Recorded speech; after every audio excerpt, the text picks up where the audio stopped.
Ya nanti dibuktikan lewat proses hukum. Ini masalah nggak bakal ada ijazahnya itu. Ya. Kalau dari dulu udah sombong dia itu, sifat narsisnya itu, ya nggak bakal ada itu. Kalau ada, pasti ijazah palsu. Keras tanggapan Bang Rismon Sianipar soal statement dari Pak Jokowi yang mengatakan bahwasanya beliau sudah merasa dihinakan gitulah ya, soal polemik ijazah palsu itu gitu. Yang dimana banyak orang mengatakan bahwasanya sebenarnya ini simple, bahkan Pak Jokowi sendiri itu mengatakan ini ringan ya kan. Kalau ijazahnya dikeluarin, ya udah ringan gitu loh, selesai perkara. Tapi masalahnya ini diulur-ulur terus dan sampai hari ini pun belum juga keluar tuh ijazah. Ya mudah-mudahan nanti di persidangan bakalan keluar. Mudah-mudahan ya, kita doakan teman-teman semua. Nah kali ini ya kita melihat ya komentar dari Bang Rismon Sianipar ya, mantap sekali. Beliau yakin sekali bahwasanya ijazah itu memang palsu gitu, karena beliau sudah meneliti gitu ya soal skripsinya bagaimana, KKN-nya di mana gitu. Bahkan Bung Roy Suryo juga mengatakan yang terbaru 99,9% skripsinya itu palsu gitu. Dan jikalau itu asli memang ada gitu, nggak mungkin melahirkan sebuah ijazah karena dilihat dari skripsinya yang tidak ada lembar pengesahan yang tanda tangannya nggak ada itu dan lain sebagainya ya. Jadi teman-teman semua, ijazah yang diteliti oleh mereka itu adalah ijazah yang diupload oleh kader PSI melalui akun X yang di situ banyak banget yang melihat sampai jutaan dan komentar pun banyak. Nah di situ karena beliau mengatakan ijazah asli. Lalu ada yang mengatakan bagaimana mungkin bisa mengatakan asli sementara ijazah Pak Jokowi aja belum dikeluarkan, belum pernah melihat gitu. Ya itu tadi yang diteliti kan yang diupload oleh kader PSI dengan mengatakan asli gitu. Nah nanti ketika di persidangan Pak Jokowi memberikan ijazah aslinya, nah di situ juga akan dicek lagi guys. Jadi biar terang benderang. Ngomong-ngomong, bosan gak sih membahas ijazah palsu terus berkepanjangan yang gak ada habisnya? Ini juga nanti netizen ada yang mengatakan hal serupa gitu loh. Tapi sebelumnya kita lihat dulu tanggapan dari Bang Rismon Sianipar dan juga netizen. Ini dia videonya. Penelitian kan sudah menghina saya sehina-hinanya. Kasihan sekali ya Bapak ini.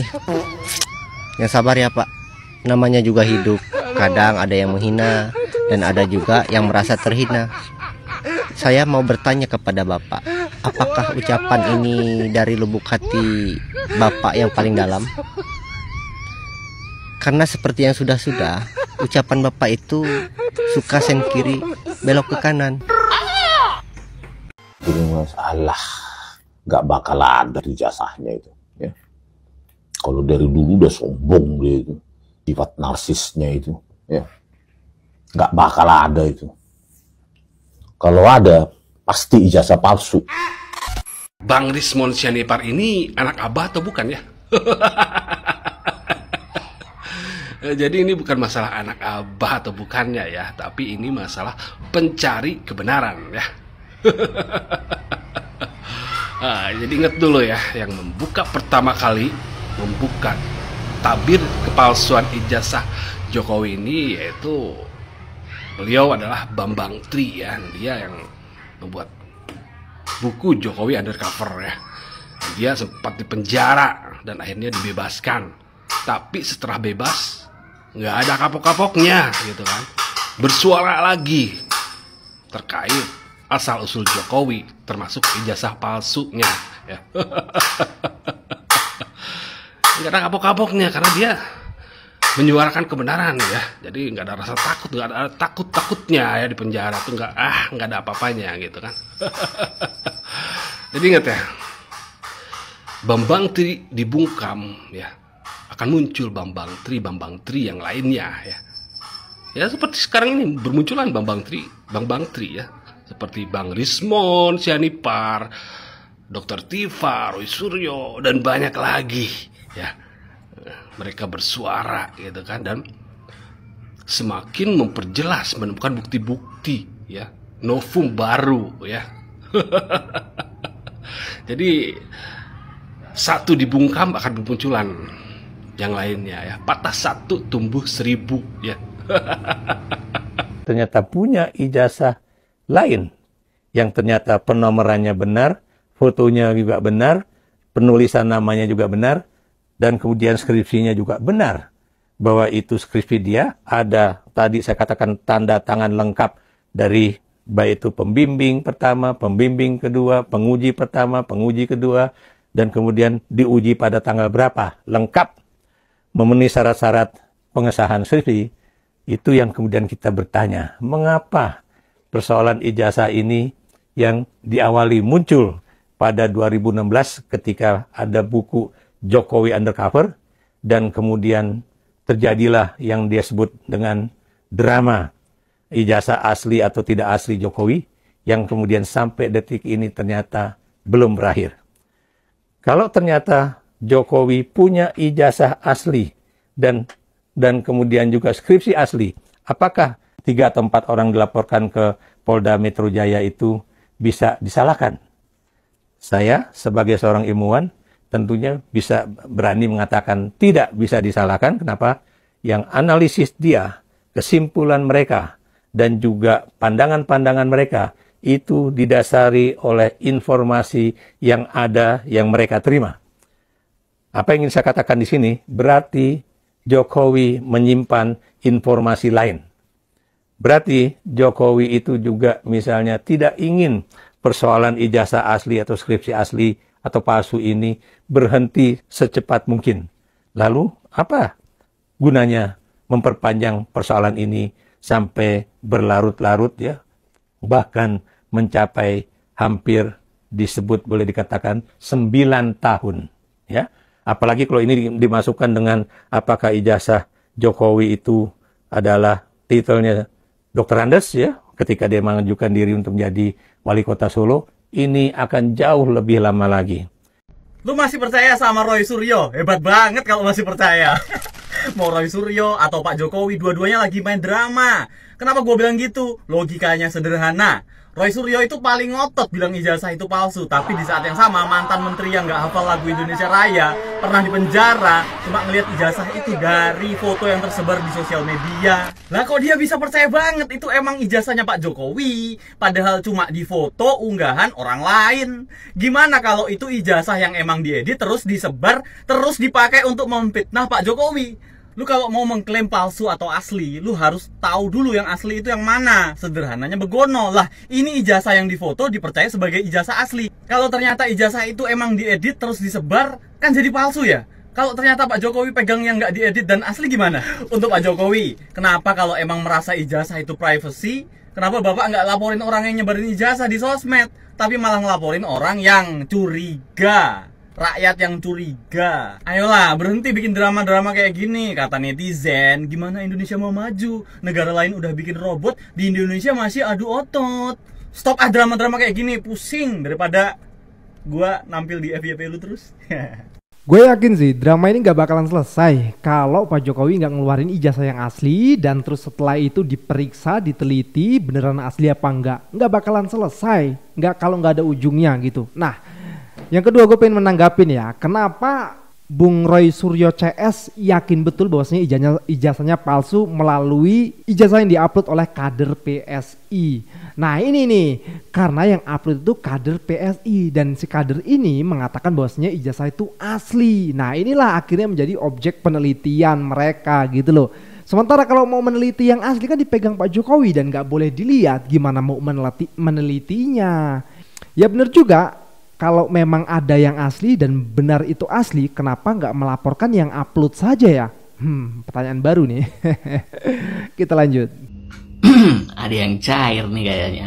Coba kalian cek semua social media, Instagram, TikTok, Twitter, orang-orang yang saat ini tiba-tiba ngeposting video-video lama dari orang yang sedang berselisih dengan terduga pemilik ijazah palsu. Jadi buzzer-buzzer ini kayaknya baru aja dapat arahan dari para kakak pembina untuk memunculkan atau untuk mengupload video-video lama dari orang-orang yang dulu belum sadar yang saat ini sedang berselisih dengan terduga pemilik ijazah palsu. Jadi kalau sosial media kalian dipenuhi dengan konten-konten tersebut, maka patut dong kalau kita ini curiga mereka baru aja dapat cair-cairan dari para kakak pembina. Karena apa? Karena narasinya sama. Tujuannya apa? Untuk mendiskreditkan orang-orang yang saat ini sedang berselisih supaya ada opini publik yang tidak percaya lagi ke mereka dan tetap percaya kepada sang raja. Raja palsu.